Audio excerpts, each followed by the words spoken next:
ఉత్తర Korea అధినేత Kim Jong Un పెద్ద ఎత్తున యువతను సమీకరిస్తున్నాడు. అయితే దేశాభివృద్ధిలో యువత పాత్ర అత్యంత కీలకమని కిమ్ భావిస్తున్నారు.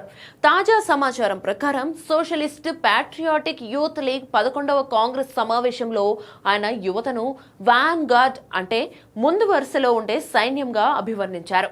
కిమ్ యువతను సమీకరించడానికి ప్రధాన కారణాలను చూస్తే జాతీయ లక్ష్యాల సాధన కోసం ముఖ్యంగా దేశాభివృద్ధి, పార్టీ ఆశయాలను నెరవేర్చడంలో యువత మరింత చురుకైన అలాగే ధైర్యవంతమైన పాత్ర పోషించాలని కిమ్ పిలుపునిచ్చారు. ఉక్రెయిన్ యుద్ధం వంటి విదేశీ కార్యకలాపాలలో యువ సైనికుల సహకారాన్ని కిమ్ కొనియాడారు. వారిని దేశ గౌరవాన్ని కాపాడే బాంబులు, జ్వాలలుగా అభివర్ణించారు. విదేశీ సాంస్కృతిక ప్రభావాలను ముఖ్యంగా దక్షిణ కొరియా సంగీతం, సినిమాలను అరికట్టడానికి యువతలో కఠినమైన సైద్ధాంతిక క్రమశిక్షణ అవసరమని కిమ్ నమ్ముతున్నారు. యువతను నియంత్రించడం అనేది సామాజిక స్థిరత్వానికి మూలస్తంభంగా ఆయన భావిస్తారు. ఉత్తర కొరియాలో 17 ఏళ్ల వయసు నుండి యువకులందరికీ సైనిక సేవ తప్పనిసరి. ఇది దేశ రక్షణలో యువతను నిరంతరం భాగస్వాములను చేస్తుంది. కిమ్ పట్ల అంచలంచలమైన విధేయతను ప్రదర్శించేలా యువతను తీర్చిదిద్దడం ద్వారా తన అధికారాన్ని సుస్థిరం చేసుకోవడం ఆయన ముఖ్య ఉద్దేశం.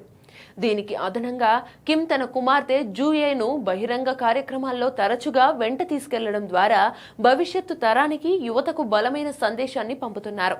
ఇదిలా ఉంటే కిమ్ జోంగ్ నాయకత్వంలోని ఉత్తర కొరియా ప్రభుత్వం ప్రస్తుతం స్వయం సమృద్ధి, ప్రాంతీయ సమానత్వం లక్ష్యంగా 2 ప్రధాన అభివృద్ధి ప్రణాళికలను అమలు చేస్తోంది.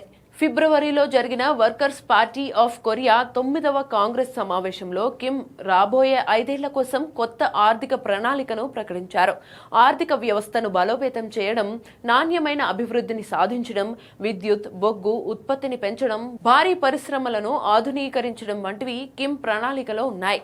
ఆహార ఉత్పత్తిని పెంచి దేశవ్యాప్తంగా గృహ నిర్మాణాలను విస్తరించడం ద్వారా సామాన్యుల కష్టాలను తగ్గించాలని ఉత్తర కొరియా అధినేత భావిస్తున్నారు.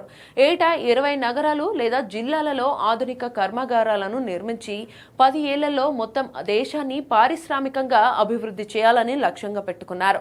ఇప్పటి వరకు కేవలం ఆణ్వాయుధాల మీదనే దృష్టి పెట్టిన కిమ్ ఇప్పుడు తన దృష్టిని అభివృద్ధి మీద కేంద్రీకరించడం హర్షణీయం.